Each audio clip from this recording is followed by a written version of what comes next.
So let us consider another question, which is question number 3, still on our analytical geometry for grade 12.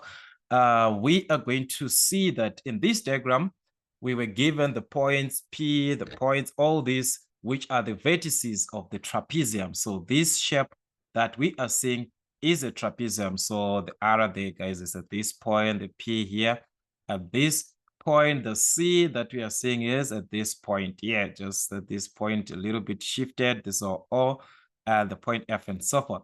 So we are given on this part that is PT is parallel to RS, all right, from P to T and R to S, these two lines are parallel. As we know, the properties of a trapezium, we just have one pair, which is the sides which are parallel, just one pair which is parallel. The other pair is not parallel. So that is what you're given, and you're given RS and PR cut the y-axis at D. Okay, so that is what we have here, the point D. So D is the y-intercept, this point D, just a little bit shifted that happened there. PT and RS, they cut the x-axis at E, which means we are referring to this line that we are given at this point. All right, that is they do meet at E. All right, P. Let's move on to this one. PT. This is our PT here. All right, and RS. All right. At this point E and AF, this one respectively. Okay, so this is fine. Okay, the points just shifted a little bit, but I hope you can see properly. And this is our angle theta, PEF, from P to E to F, which is our angle theta, the angle of inclination of the line PT, between the line PT and what? And the x-axis. You're considering the line PT and the x-axis, that is the one that you are considering the angle of inclination. So understand your diagram. It's not about the questions which follows there. It's about the diagram. Are you understanding that? Anyways, with that diagram, as you can see, everything is clear. Write down the equation of PR. It's like that, PR. Where is our P and where is our R? This is our line PR. Along the line PR, we are going to see that this line that we are having is a horizontal line parallel to the x-axis. Why? The y value is the same. The y value at C is 5. The y value at R there is 5. So meaning to say throughout this line, y is equal to 5. Remember the concept that we have. If it is a vertical line, it means throughout x is equal to a certain value. So in this case, it is y that you refer to. Y throughout this line, it is equivalent to what? It is equal to 5. This is a horizontal line just parallel to the x-axis. Since we know that in the x-axis, y is equal to 0. So it's the same concept, guys. Y is equal to 5. Okay? And let us consider 3.2. Calculate the 3.21, the gradient of RS, 2 marks for that. All right, the gradient of R to S. We have got the point R here and also the point S. So we can calculate the gradient. Remember, the gradient is simply the change in Y over the change in X, which I also presented or showed you guys from your formula sheet. So M being the gradient, Y2 minus Y1 over X2 minus X1, that is the change in Y over the change in X. All right, so that was 3.21. So we are given to calculate the gradient of RS. So the gradient of RS from the change in Y over the change in X. You can consider the point R there as your X1, Y1, your S as your X2, Y2. So that's Y2 minus Y1 minus 7 minus 5. X2, that is minus 3, and the X there is 3. So it's minus 3, minus 3. So that is, you can determine the gradient, and that was going to give us minus 12 over minus 6, which is 2. So this is the gradient of the line RS, just like that, 2 marks for that. As you can see, it was pretty clear. Then after that, The size of theta, 3 marks for that. Where is the theta? Theta is the angle of inclination from the line PT. Okay, so meaning to say, if we've got the gradient of PT, therefore you can calculate the angle of inclination of what? Of PT. But we do not have the gradient of this line, and is make things worse, we just given 1 point, and that point is also limited. There is just minus 5K. We do not have anything. But these two lines, they are parallel. That is the advantage part that we can now take into consideration. Why is it an advantage? Because we understand that if these two lines are parallel, they have got the same gradient. The gradient of the two lines are equal. So we can take that as an advantage to calculate our angle theta, since it is the angle of inclination between the line PT and the positive side of the x-axis. So since I said these two, they have got the same gradient, PT, since it is parallel to RS, it means the gradient of PT is equal to the gradient of RS for lines which are parallel, and we calculated the gradient of RS, so therefore the gradient of PT is equal to 2. And from the gradient concept and the angle of inclination, M is equal to the tan of theta. That means the tan of theta is equal to M, which is our gradient. All right, so the tan of theta, the tan of angle of inclination is equal to 2. So that means theta is equal to arctan. Remember, I said if this is a positive, the theta is equal to the reference angle. So the angle that you are calculating there is your theta. There are no adjustments that you are going to make from there. 63.43 degrees. That is the angle that you are going to have on our calculator. So you can just have this arctan of a 2. This is shift tan a 2 like this. So that was going to be 63.43 to 2 decimal place. You're going to have, or you can just round off like this, shift, go to the setup, fix your calculator on number 6, press 2 to 2 decimal places, 63.43 degrees. So your calculator can round off your answers to 2 decimal places. All right, so that is 3.22, 3.22, not 3.23. All right, then 3.23, the coordinates of B, the coordinates of B.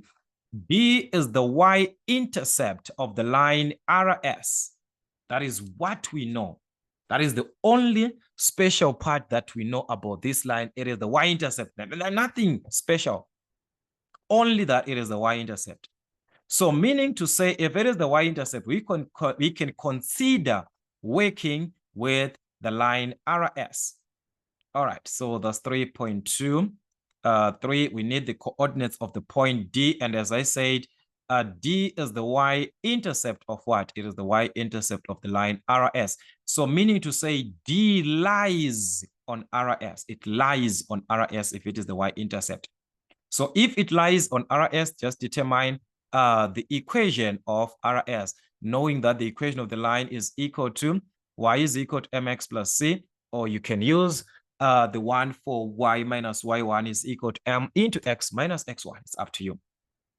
Given the gradient, because we calculated the gradient of RS before, remember 3.21, that was the gradient, we got 2 there, plus c. So to determine the value of c, which is our y-intercept, which is the point D, just going to substitute n of the points. I'm just going to use point R there, which is 3, 5.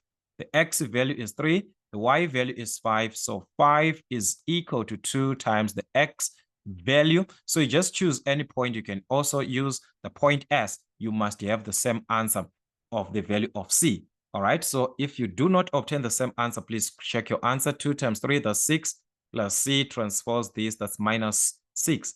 5 minus 6 minus 1 is equal to C. Therefore, our equation is 2x minus 1. Y is equal to 2x plus C. That is our equation, the format. In actual sense, there was no need for us to have the equation, because by just having the value of C, we know that that's our D, because D is the y-intercept, where x is 0, y is minus 1, which is C, the y-intercept. D is the y-intercept. C represents the y-intercept. So at D, y is minus 1. So therefore, the coordinates of D, taking that x is equal to 0 as the y-intercept, our point D was going to be 0, -1. Okay, so that was the coordinate of D. 3.3, it is given a certain consideration if it's an assumption, this one.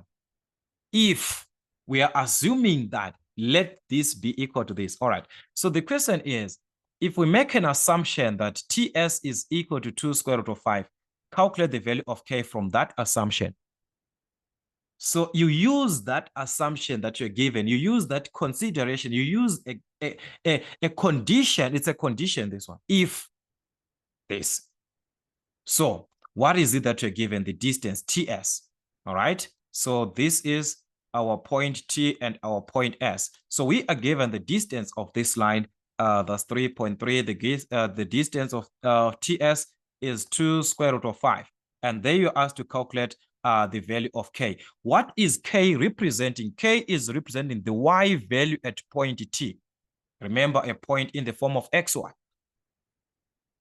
We are given TS. What is this TS representing? This is the distance, the length of a line.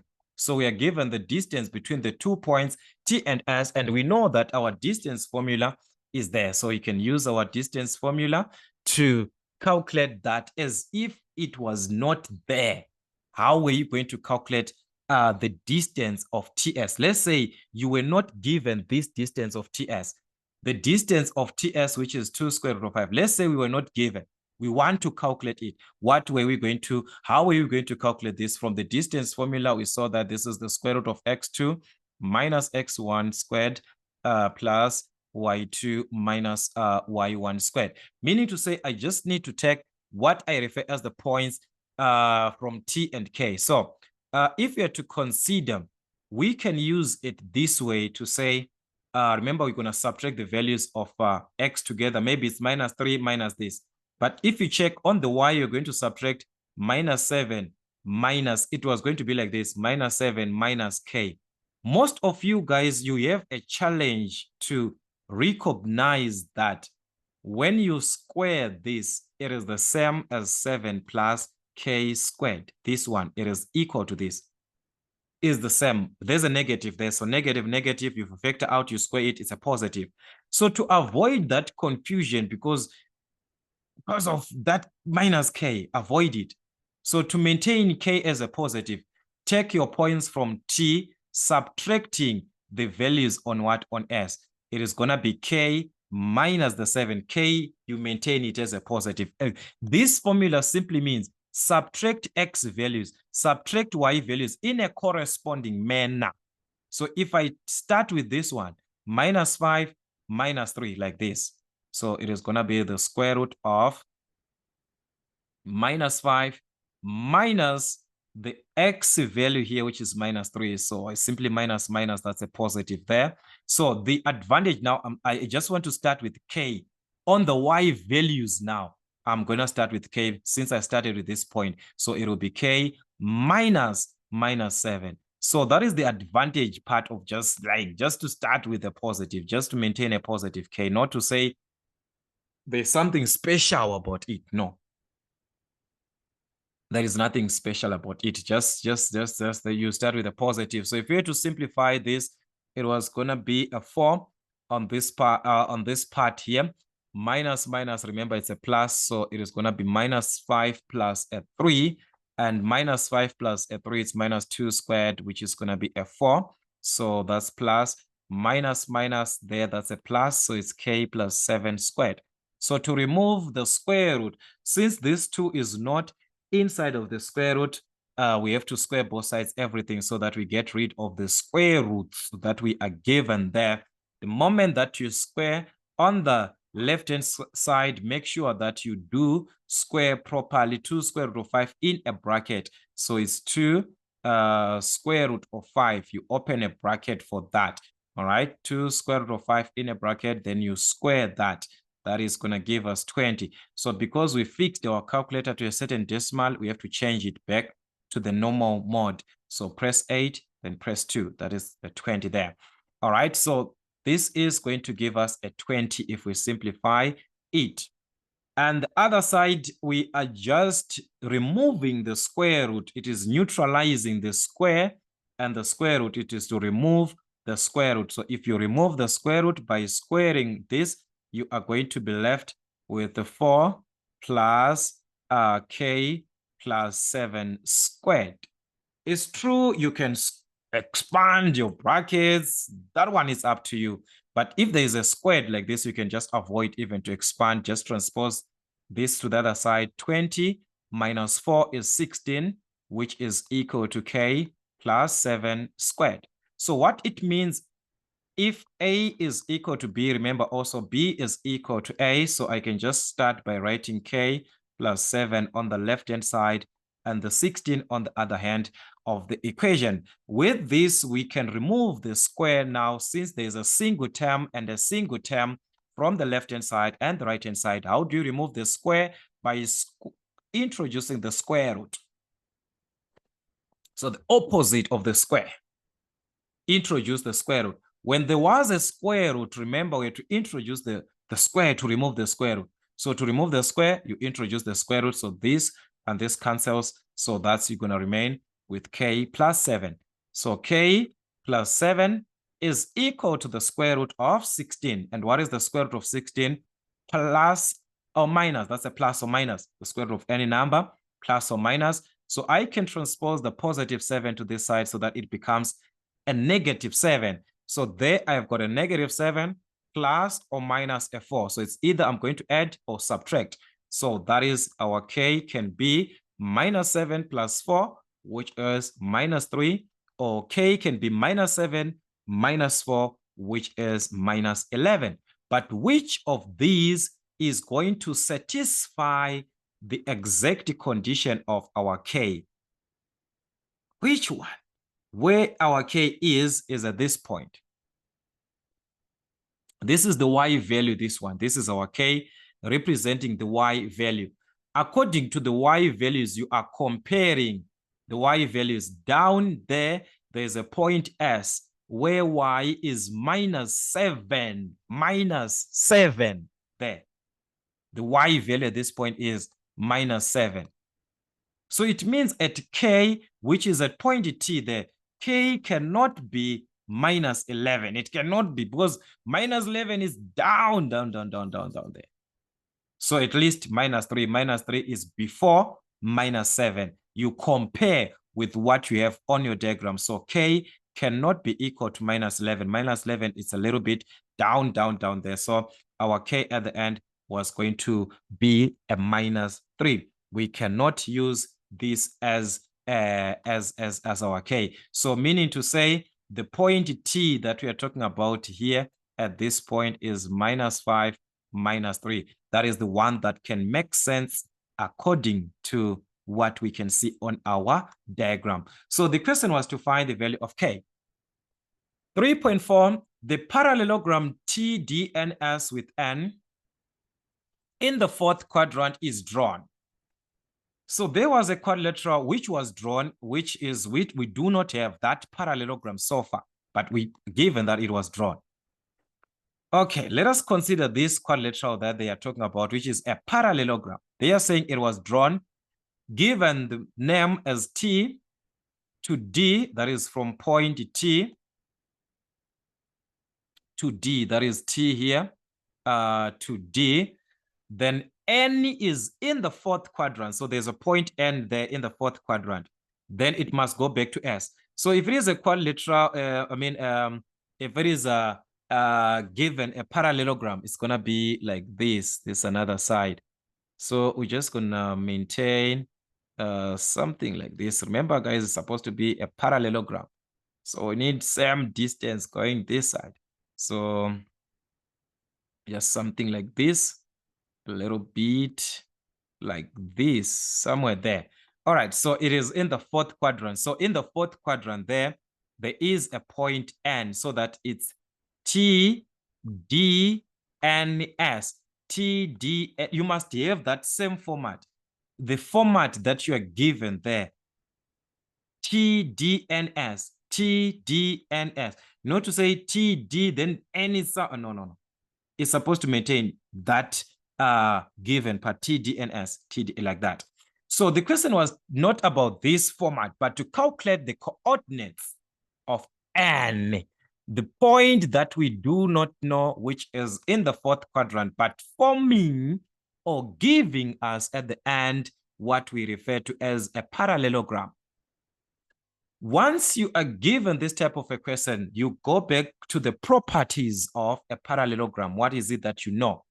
We know that for a parallelogram, if I am to have a diagonal taken from T to N, another diagonal taken from D to S, these diagonals, they bisect each other.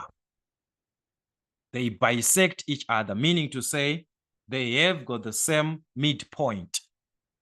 The diagonals bisect each other. So with that concept, it means the midpoint of Tn and ds, the diagonals from T to N, from D to S. You've got what? Same midpoint,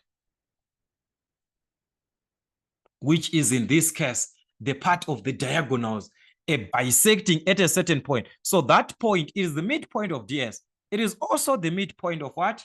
Of Tn. So if it is like that, let me just use Tn because let me just use ds because I have got the point D, and also remember I've got the point S, which is minus 3s. So I can just calculate that midpoint that I'm supposed to use as a common midpoint for both lines, then use it now to calculate the coordinate of n. From the midpoint concept, you add the x values together, divide by 2, add the y values together, divide by 2.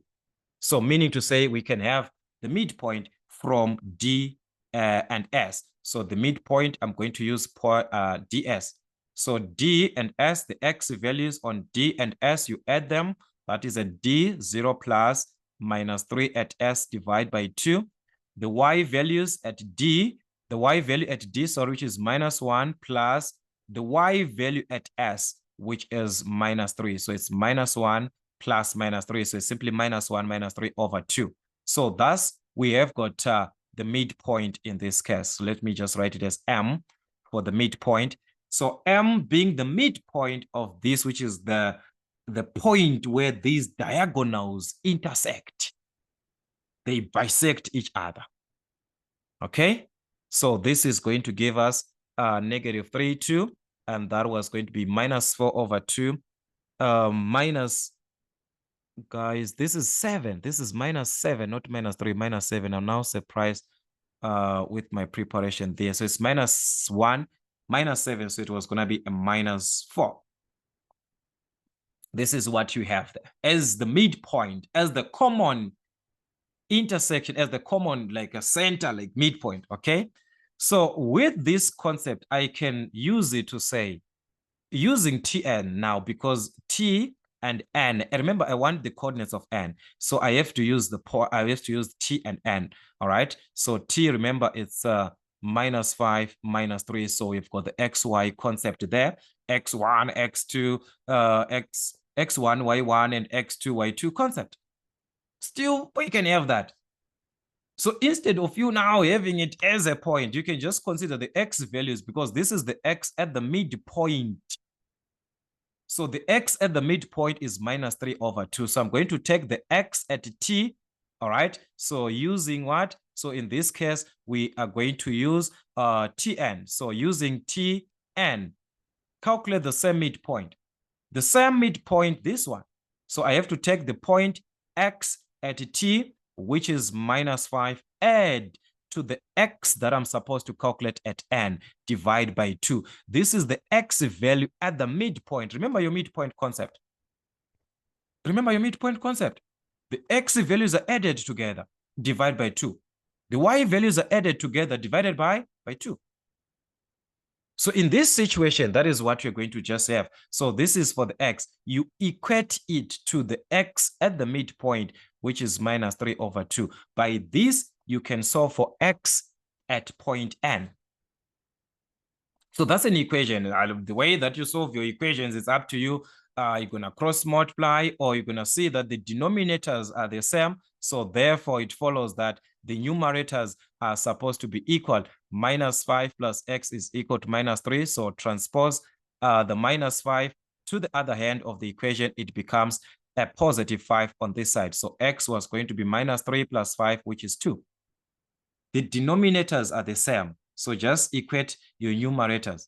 Guys, equations can be solved in different ways. Cross multiply, still you're going to have the same value of x, which is 2. So you do the same thing for the y that we have. We are given the y at the midpoint, which is minus 4. So you take the y at t, the y at n. So that is for the y values. We're going to take the y at t. The y at t is minus 3 plus the y at n, which is the one that you need to calculate, over 2. This must give us the y at the midpoint. Remember, you are using the midpoint concept. All right, so this is same as over 1, so we can cross multiply this time. 1 times minus 3 plus y, it is going to remain as it is. Minus 3 plus y is 2 times minus 4, which is minus 8. So I can transpose the minus 3 to the other side of the equation so that this becomes a positive 3. So y will be minus 8 plus 3, which is minus 5. So I have the x value at n, the y value at n. So therefore, the point n that we are supposed to have is the x value, which is 2, and the y value, which is minus 5. At the end, you have got a point. That's how you answer these questions. You just need to be careful how you are going to answer these typical questions in your revisions. All right, let us see this question 3.5. They are saying triangle, there's a triangle there, PRD is reflected about y is equal to x.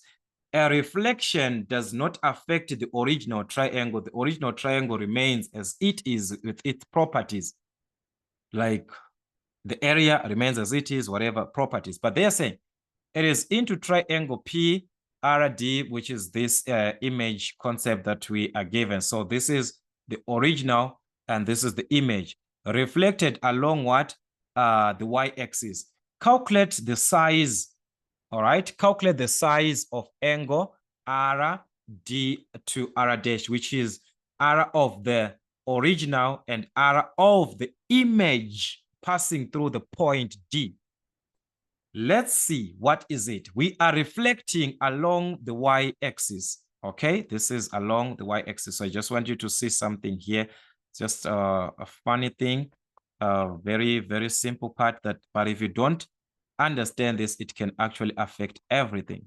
So I'm just going to try to explain here so that we do understand each other. If I am to reflect a certain shape along the y-axis, this is the condition of our y-axis, all right? This is our y-axis here. Okay, this is our y-axis. So if I reflect, what is it that I'm reflecting? I'm reflecting triangle PRD, triangle PRD. This is the one that we are supposed to reflect, PR to D. PRD. So what happens is that, remember the reflection concept along the y-axis, this point D is on the y-axis. It is on the mirror line. We are reflecting along the y-axis. So it means the y-axis is the mirror line. So if it is the mirror line, everything that lies on the mirror line remains stationary. It is not affected. So D is not affected. But P is going to be affected. It is going to move the same distance to the mirror line. Then it moves the same distance to the image side. The same with R. R is, guys, this is where the mirror is. Like you place a mirror here. So it means if a point is on this side of the mirror line, its image is going to be on the other side of the mirror. So if P is this side of the mirror line, its image is going to be on the other side of the mirror line. But D is not affected.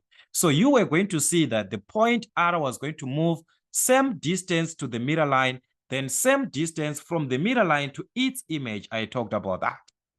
Okay, this is the condition of the y-axis. If you're talking about a reflection, you are reflecting something that is along a horizontal line from a certain point to the mirror line, which is the y-axis from a certain point. The distance that you move to the y-axis here is the same distance you move from the y-axis to its image, where this is the original point. And at that point, that is where the image is. So you're going to see we're going to move same distance.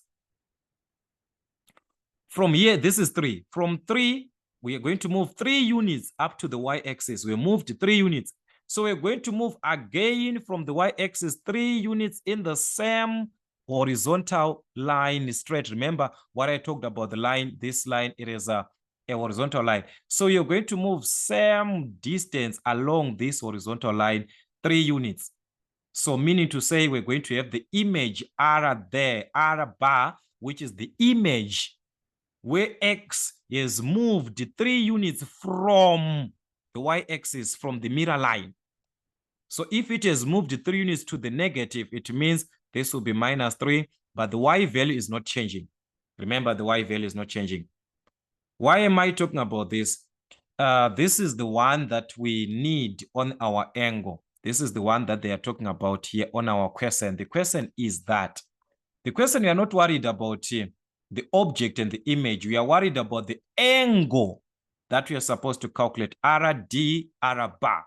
Okay, so this is 3.5. So I want you to see this now. Okay, sorry for that.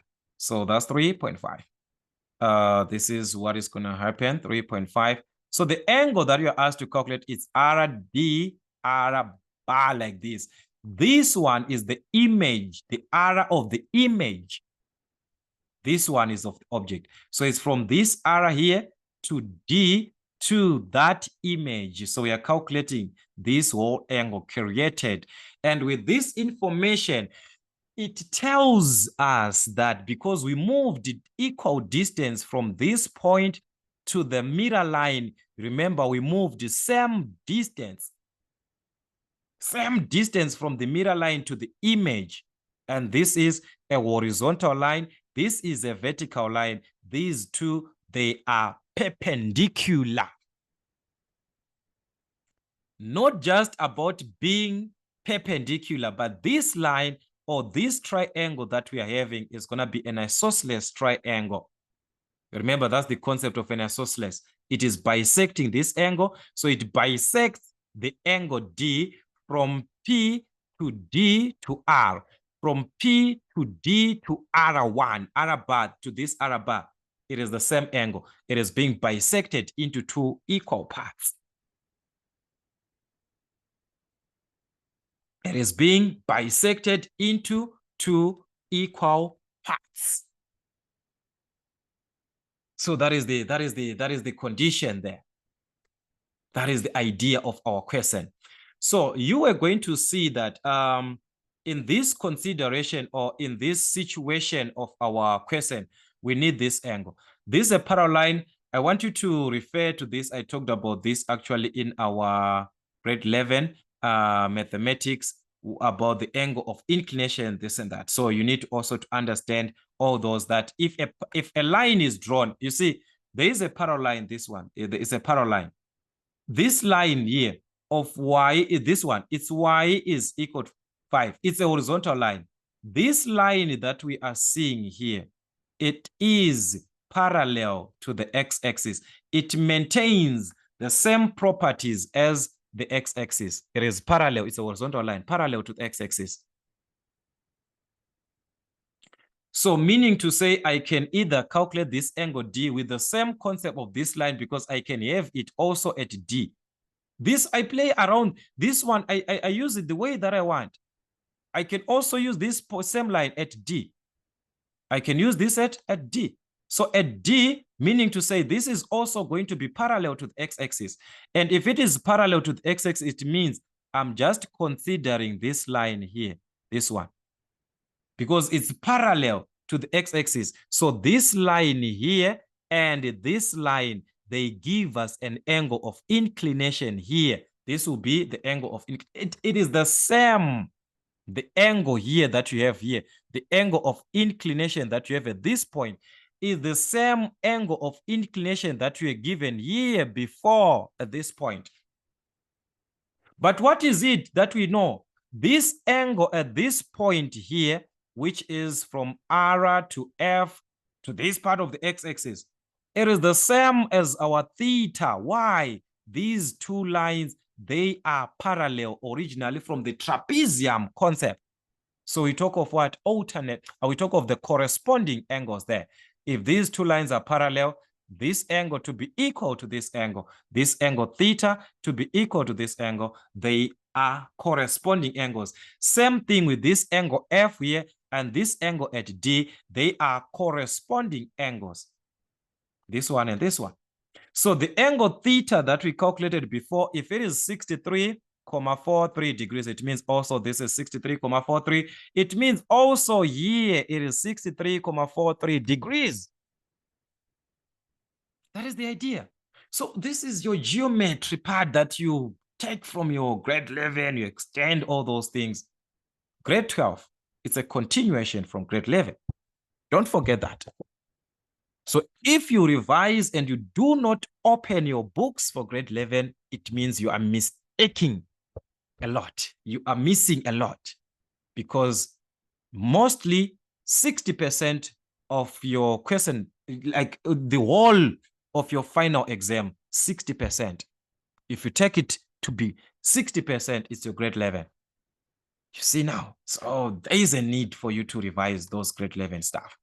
All right, anyways, so we concluded that this will be 63.43, guys. We can see this is a 90-degree angle that we are seeing from O to D to this point is 90, from O to D, from P or F, it's 90 degrees. So this is 90 degrees. This is also 90 degrees. So if it is 90 degrees, we can calculate this angle here. Remember, I said this angle, which is from C to D to R. Let me just write it down. CDR is equal from C to D to R bar, which is the image one there, CDR bar. These two, they are equal because of the line y-axis is it is bisecting our angle into two equal parts. So how do we calculate each of these angles? We just have to calculate from the 90 degrees. Remember, I said this is angles on a what? On angles that are formulating 90 degrees from the perpendicular concept. So you simply subtract from 90 degrees. So it was going to be 90 degrees minus the 63.43 degrees. And if you had to subtract this, you were going to obtain an angle of 26.57 degrees, meaning to say inside this shape, inside this triangle, the angle O, this one C or ODF, this one that is inside of our triangle, this one, it's a 26.57 degrees, which is also the same as this one, 26.57 degrees, because we said these two angles are equal. So we can conclude that therefore from R to D to R bar, which is the one that we are given to calculate, it is simply the twice of this, 2 times what? 26.57, or simply 26.57 plus 26.57. So this was going to be 53.14 degrees. So that is the angle that you're being asked to calculate. You see how these questions can be, they are testing you this. Or you could have taken to say, here also the concept of your parallel lines, it follows this angle, and this angle will be equal to this angle at this point, also equal to the angle at this, sorry, we need the Z. The Z here also angle to this one here, not this one, but this one here. Let me remove this. So all these, they are equal. So you could also work from there, this angle here, which is E to D to this point, we don't know what's going to be there. It is equal to OED from the concept of our alternate angles. We are forming a Z there. Okay, so it is the same angle that we have, this angle, which is equal to this one. We are also here we are no longer forming a Z, but you're forming corresponding this. It corresponds to this one. So you also could have calculated from the angle of inclination. Guys, so many ways that you could have used from the angle of inclination, from this and that. So we just hope with time we bring back same questions, but different methods to answer same questions. So we just hope time will be on our side before our examinations are ahead of time. But for now, let's revise as much questions as we can from our past exam papers and also know the basics of your introductions.